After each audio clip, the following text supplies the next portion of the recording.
Hi there, I'm April Callis-Birchmeier. I'm a certified change management professional and project management professional. And today I'd like to talk about the change mindset, how to inspire confidence in others. I think this is a really important topic because having confidence and being able to inspire confidence when it comes to change is essential for successful change. So, let's talk a little bit about how you can help stakeholders to have this transition mindset in place to be able to use their mindset to help them. We'll also talk a little bit about your authority and how to inspire confidence in others, modeling some behaviors that you would like the stakeholders to adopt and to adapt to. And then we'll talk also about what to do with resistance when it appears, which it inevitably will in any change effort. So let's just start out by really identifying change management, organizational change. If you have a new computer system coming into your workplace, if you have a reorganization, a restructuring, maybe a merger or acquisition, some type of change in your organization, you know that you will have to adapt in some way. Things will not stay the same. And yet, this is a funny place because many of us like continuity. We like things to stay the same, and we don't always enjoy it when we have to go through change, particularly when it's not change that we choose. It's hard enough to do change that's my choice, but to do be involved in a change that's not my choosing, that's being told to me or mandated because of something going on in my organization, I think can be especially difficult for many people. And I think it's important to try to figure out how we can help people to kind of get their mindset where it needs to be to invite trust, to help people develop ownership of the new world, ownership of that future state. Because honestly, it is really difficult when we have to adapt something very new.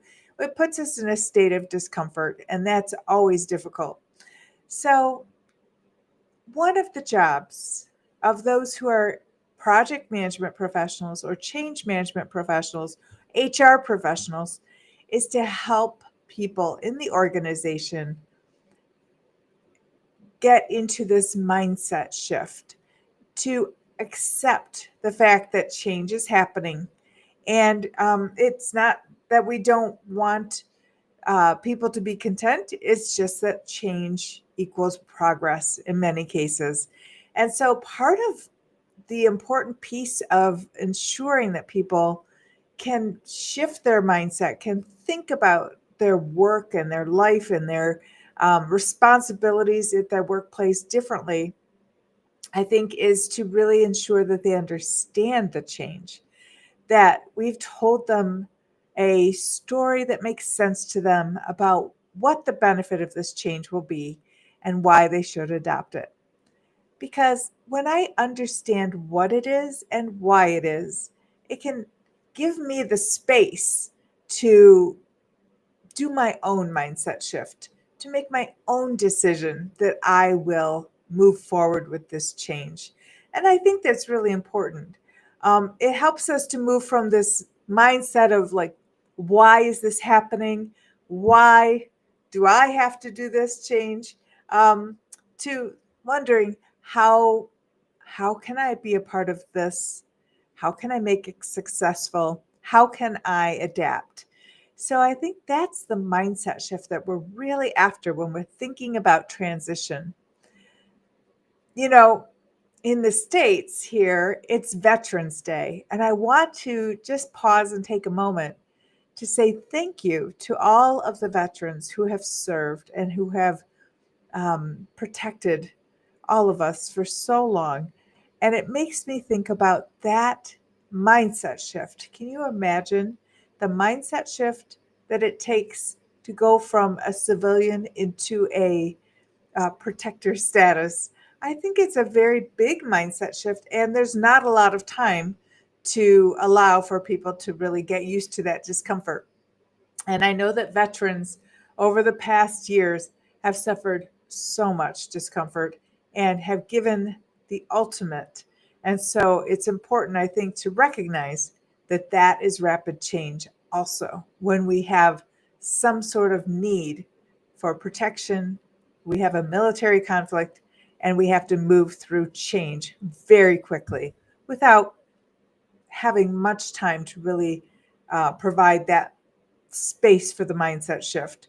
So, when we use stories to talk about change, when we use data to really clarify why we're making this change, and we can explain clearly what the benefit of the change is, it helps our stakeholders make this transition to change their mindset, to adopt to something new, and to tolerate and manage the discomfort that comes along with change.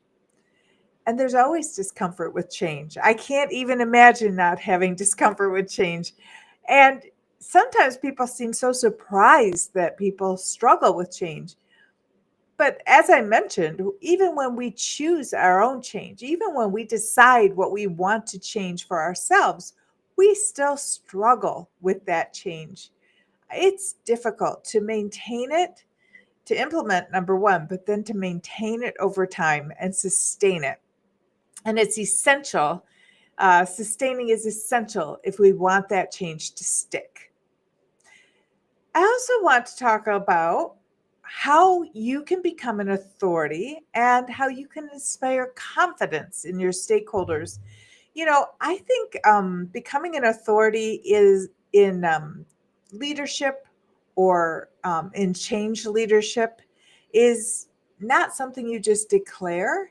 This is something that you have to actually earn, and it's demonstrated through consistency and clarity and calm behavior under pressure.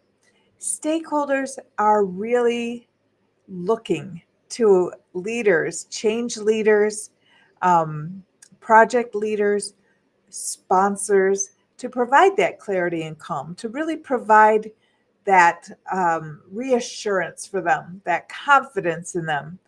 And so, some of the ways that we can do this is we can do this by really communicating with clarity and with transparency. When we communicate and we are clear in our communication and we are transparent in what we know and what we don't know, what we think is going to happen, and then be unafraid to to share that when something doesn't happen the way we expected. I think when we listen very deeply and when we listen and think and are thoughtful in our approach and in our comments, then we can start to really align our words and actions and create trust and inspire confidence. And this confidence is really needed in times of change. One of the, I think, greatest gifts that we can give to stakeholders who are going through change is a calm and confident leadership style, not being concerned or frantic, not acting in a way that's really upsetting to our individuals who are looking to change management professionals for leadership. But I really think that when people see congruence between what you say and what you do when it comes to change, they feel like they can trust. They feel like there's some confidence in there. And having this authority can really help all of the stakeholders to be inspired and to feel more confident themselves. You know, I think that emotions, and I've said this many times for my um, positive workplace workshops, emotions are very, very contagious. And we don't always recognize this contagion, the emotional contagion, but you feel it. I know you've probably felt it in the workplace where somebody comes in and they're in a terrible mood and it kind of pall over the entire place, right? Everybody feels it. It's like, oh, I was having a good day until Joe got here and he's in a terrible mood. And we're all now starting to pick up his terrible mood. So that happens very frequently. And it's really important in a change effort that we don't allow negativity or terrible, frustrating emotions to overtake the progress that we're making with the change. And that's where inspiring confidence comes from.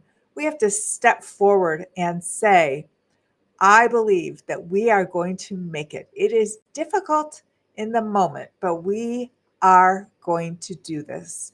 And even if there are setbacks, reassuring stakeholders, reassuring other leaders that there is light at the end of the tunnel and inspiring confidence by standing tall and showing the way, being congruent in our actions, being congruent with our words, and being trustworthy in our leadership can really make a big difference in helping individuals and helping the organization then as a result move through change despite discomfort.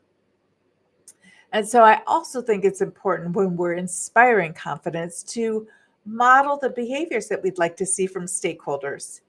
And those types of behaviors are positive behaviors, curiosity, ensuring that we're embracing feedback when we hear it, that we're not ducking and hiding from feedback or from comments. In fact, in many of the change management plans that I work on and execute, I build in feedback loops. So I'm able to hear feedback. I think there was a time, perhaps 20 years ago or so, when I was younger, where I was not always a huge fan of feedback because it felt a little challenging to me. But I think with time and experience, I learned to really value feedback as the only way I'm hearing from stakeholders about how things are going. It's difficult to move through a change and not hear any feedback from the stakeholders. So I build in special feedback loops. I try to ensure that we have opportunities for conversation with stakeholders, that there's a lot of space for them to be able to uh, contact me and share their feedback, share what they're thinking. And I think it's really important to have a sense of optimism, but definitely not be a Pollyanna. Uh, a Pollyanna is somebody who is just sugarcoating reality. It is denying what's happening and saying, everything's fine, everything's perfect, all is well. I think part of being mature adults is the fact that we don't sugarcoat reality, that we really do speak about what's going well and what's not going well. And that's essential because if we just pretend things are always going well, it doesn't mean that things are, that we'll get to where we need to be.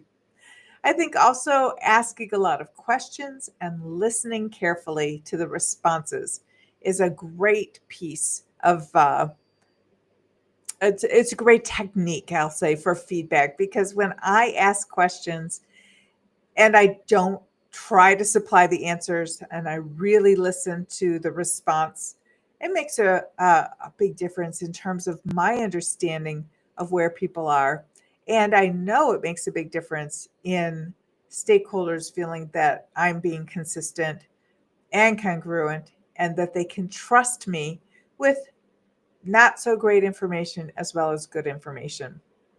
So many times the change management professional or practitioner in any type of project is a little bit of the emotional weatherman, the cultural climate. I'll say that we're kind of regulating that cultural climate. We want to ensure that people feel that things are on track and not out of control, not frantic and crazy.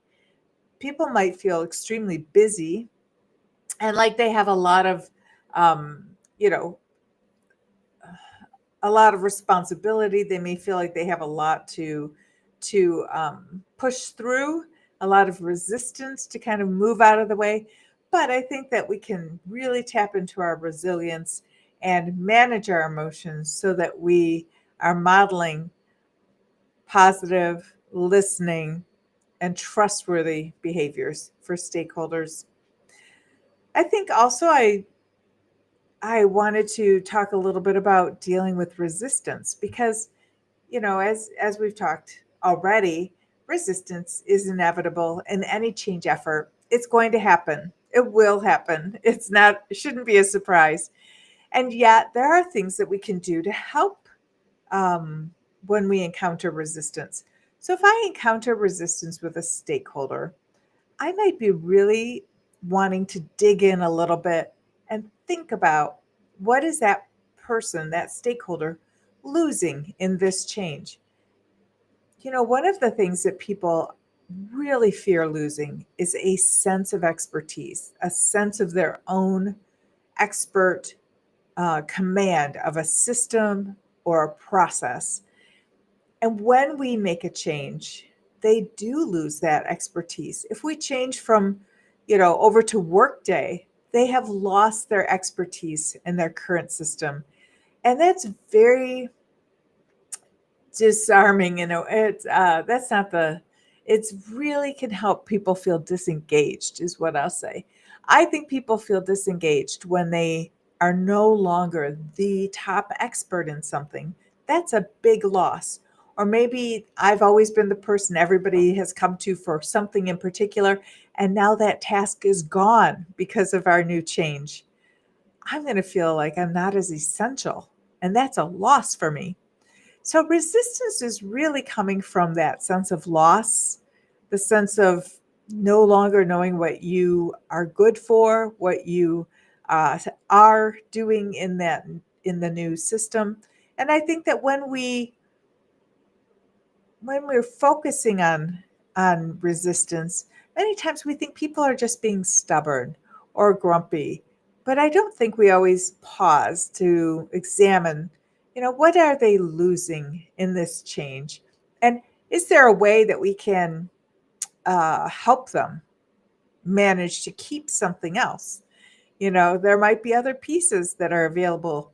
Um, I also think that resistance is part of this mindset shift that we talked about. I'm trying to shift over into a new mindset. Carol Dweck first coined the phrase mindset. And I think we've all come to understand this as sort of the perspective and the frame that we see everything through.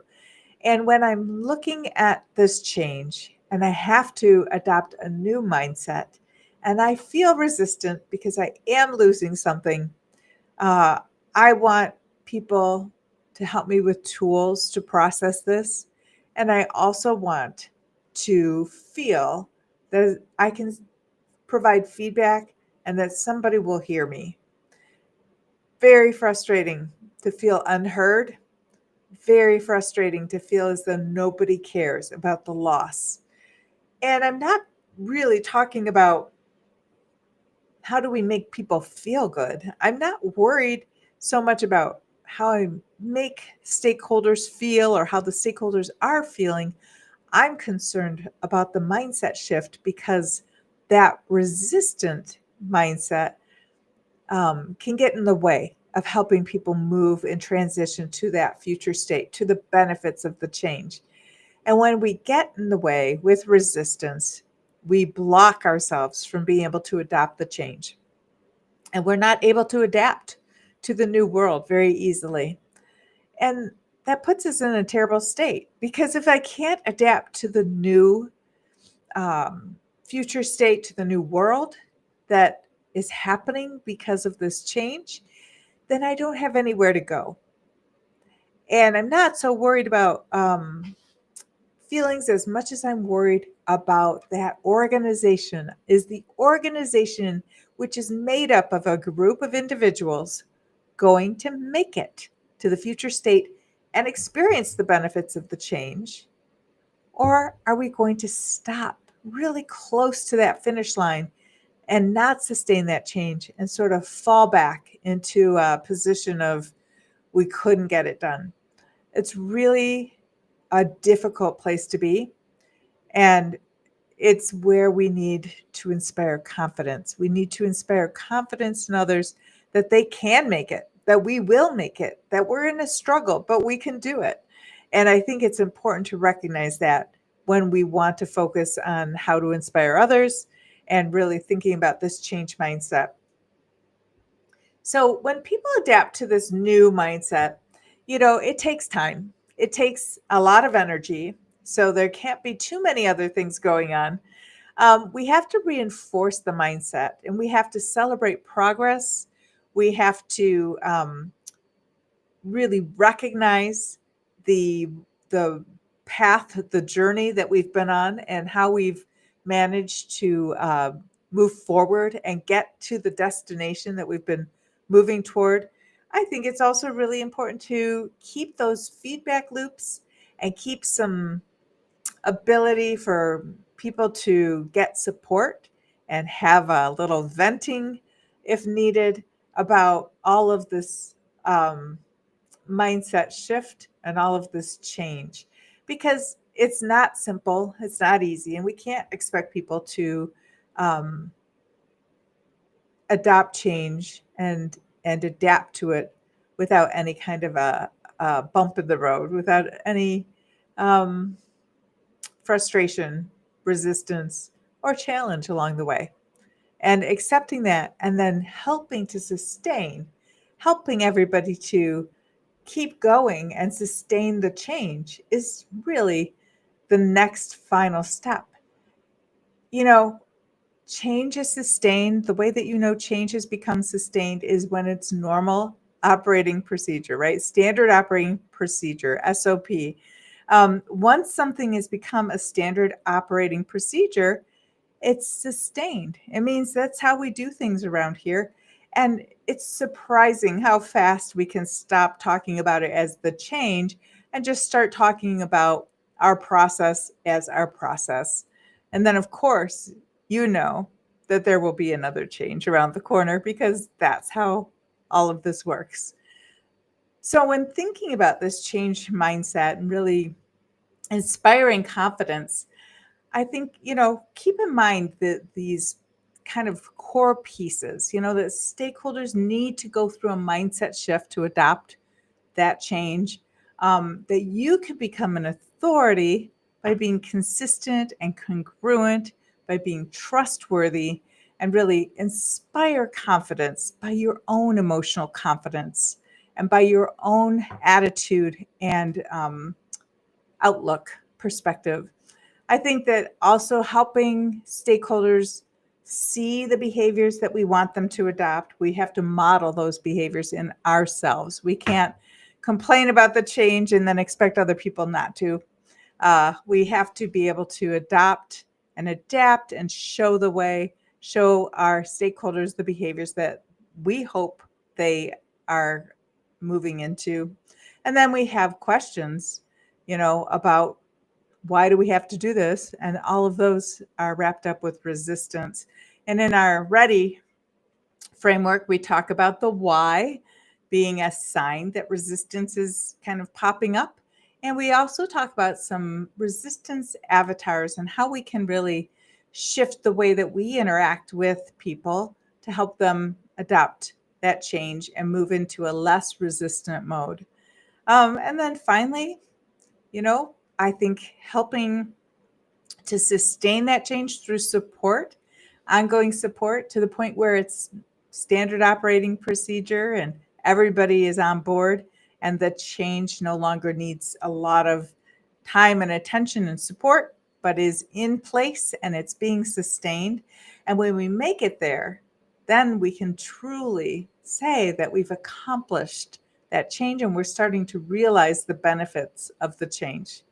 So, if you would like to learn more about the Ready framework, if you'd like to learn more about, you know, the change mindset and how to inspire confidence in others, including your leaders and sponsors, please join me for one of our 2026 Ready, Set, Change accelerated training and exam prep cohorts. We have cohorts starting on February 26th and also on June 1st, and then one in September. So we would love to have you. If your organization needs change management training, please reach out to me. I'd be happy to provide workshops for leaders, to provide 21 hours of qualified education provider training for your team and for your project managers. And I hope that you have had a good Veterans Day, that you've been able to say thank you to somebody in the armed services who has been really guarding us, protecting us, and we owe a debt of gratitude to them. Please take the time to find a veteran, say thank you, and I hope that this has been a helpful session on how to inspire confidence in others around the change mindset. I'll see you next time.